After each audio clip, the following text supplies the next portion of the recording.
Hello everyone and welcome to a new show on the 3% channel. I'm really sick, as you can tell. Sorry, a little bit under the weather. This is a show that I kind of came up with a couple days ago, depending on whenever this gets released. It'll probably be released. I don't know why I'm even telling you this. I shouldn't even really be doing this right now, but I want to be at least somewhat productive today instead of being a trash pile of trash.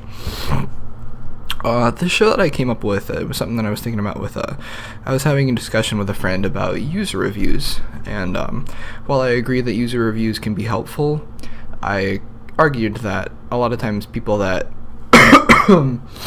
will take scores either have no idea what they're talking about, or just writing ridiculous things. So I thought, you know what would be a fun idea for a show is having Metacritic reviews, whatnot, user reviews, and going into the highest rated games and reading the lowest, at least the funniest lowest rating reviews. So I was like, oh, this would be great. And this will also work in reverse. I'll review terrible games that are objectively bad, but read the positive reviews for them. So, considering that this is a pilot, this is a little bit shorter than what I assume would naturally be, depending on how it goes. I'm shooting for the 10-minute mark, around there, like my usual amount of content. So, we'll see. Number one is Call of Duty Modern Warfare. Regardless of how you feel about Call of Duty, Modern Warfare was probably one of the most, at least for multiplayer, it kind of revolutionized the way that shooters at least been played, for better or for worse. Customization and perks and all that really started with Call of Duty Modern Warfare, at least the custom classes and everything, at least to my knowledge. There could have been stuff before, but not with the amount of muscle that was really behind it with this.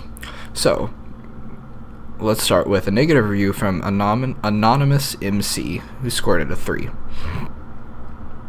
Really don't get the huge ratings for this game. All I see are 8s and 10s. Seriously? Could this game be more suck? Naturally, when I got the game, I thought it would be good. I mean, it has 2 effing helicopters on the front cover. He even censored himself, which is hilarious. So I was like, dude, I get to fly helicopters?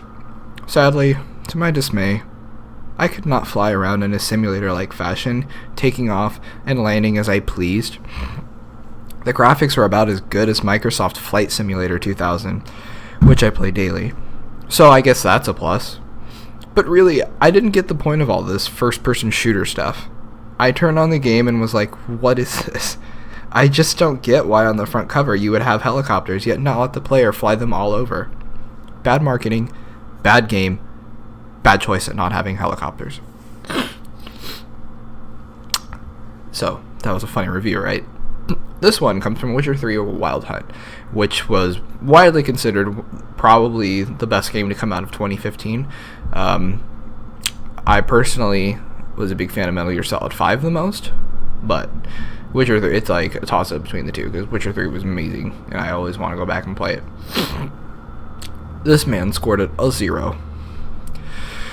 Witcher 3's combat gameplay is just horrible. I just bought it because everyone is praising it. Gameplay is mediocre at best, to be honest. I agree with people saying Witcher 3 have good story. But what good is story if the gameplay sucks? No question mark, by the way. Might as well be watching a movie then? Question mark. When it comes to games, gameplay is more important than story. This game have the same problem as BioShock Infinite. As good as people say it is, period. The story is all it is good for. The combat is lackluster, and I would rather watch BioShock Infinite as a movie than play the game. I would rather watch people play the game than playing it myself. This is coming from a guy who enjoys Dark Souls, Monster Hunter series, God Eater, etc. And we all know how much dodging and rolling there is in games like Monster Hunter. But Witcher 3's rolling is just unsatisfying. Overly obsessive rolling and spinning. Monster Hunter's rolling equals precise timing to dodge a hit that would otherwise kill you. Rolling eats up your stamina bar, so every roll has its purpose. Witcher 3's rolling, you might as well be the Tasmanian devil, because spinning and rolling is the new style. I think Geralt is dancing and spinning like a fool when he attacks, and it's always the same. He does switch the swords automatically in this game.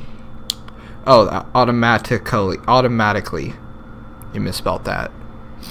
Camera while fighting is the worst camera I have ever seen in a video game.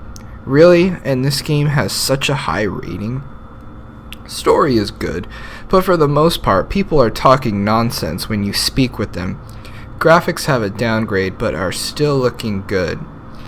This game is a letdown like Destiny, The Order, and Watch Dogs, to be honest, and it doesn't live up to the hype. My hopes are Batman and MGS5. Moving on, we have BioShock, which is widely considered one of the best games to ever come out. And if you played it, this will be kind of funny. Dudeberry scored it a 2. The good graphics. Water looks great and the Unreal Engine is really good. The bad, the game is drivel. I don't know what he meant by that. I'm assuming trivial? At least one could assume. It's a zombie shooter where enemies have no sense of self-preservation and require no skill to kill.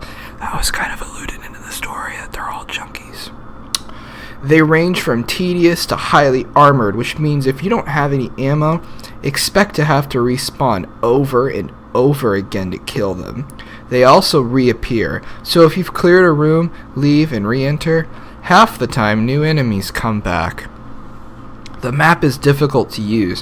Why isn't my head the tip of the arrow on the map? As a result, navigation is confusing and almost impossible. The game's too complicated. Not content with one monetary system, they've introduced a second.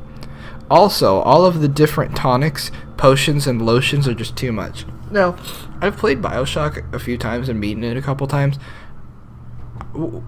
What? Lotions? What is he talking about? I don't remember lotions. Not even a little bit. I lose track of which category of power-ups are useful and which ones I don't care about. I keep getting mixed up between physical and combat tonics and keep buying more slots for the wrong ones. It's just really annoying. Sounds a bit like a personal problem, dude. It's just totally repetitive. I am so bored of playing the rubbish little pipeline game to hack robots, security cameras, etc. I'm so bored of killing the same zombies over and over again and hunting for objects. I'm just bored of the entire game. The story is pointless and the main character just accepts everything unquestioningly. Who is Atlas and why is my character doing what he says? Apparently, this will all be explained in the end with a great twist, but I probably won't bother ever completing this game, so I won't see it. Which is funny, because that happens like halfway through the game. So you must not have played it for very long, even though he says right here, I'm so bored of this game after playing it for 9 hours and not enjoying it for that time, waiting until I have a glimmer of fun. Which makes no sense. That's not 9 hours in, dude. That I think I'll just cheat my way through the rest of it. The part where I actually start liking this game doesn't appear to be happening anytime soon, and apparently I'm 1/3 of the way through. Ever heard that you need 3 things to make you feel good? Mastery, autonomy, and purpose? This game gives you autonomy. I'm currently boring my way through having to collect 21 little potions. Pointless repetition combined with only half knowing where to go. For once, the little arrow at the top has stopped giving me directions. The story is too slow, so I feel like there's no purpose. It's not mysterious, it's just slow. And I can keep on dying and respawning as much as I like, which means that my choices have no consequences, and are completely meaningless. I can shoot big daddies from my respawn point, because if you run out of money and decent weapons, you can barely kill them. The other enemies are basically zombies that run at you mindlessly. No tactics at all. There's no need to master anything in this game. It's just tedious walkthrough levels. I am completely baffled at why this game is scored so highly. I'm only glad I bought it 5 years after its release instead of paying full price for it. So in short, if you like games like Batman, where you enjoy having to outsmart your enemies, ones with a sense of self-preservation, and enjoy variety while making meaningful choices that have actual consequences, you probably won't enjoy this game. But for some reason, 1,305 people rated it highly. So thank you very much for watching the first episode of the show, whatever it will be called. I assume by the time I post it, it will have a title, but you never know. If you have any feedback, just please let me know. Comment below, like and share, all that sort of stuff. Follow me on Twitter at EricMyers93. There's a link down below. Thank you very much for watching, and I'll see you guys next time.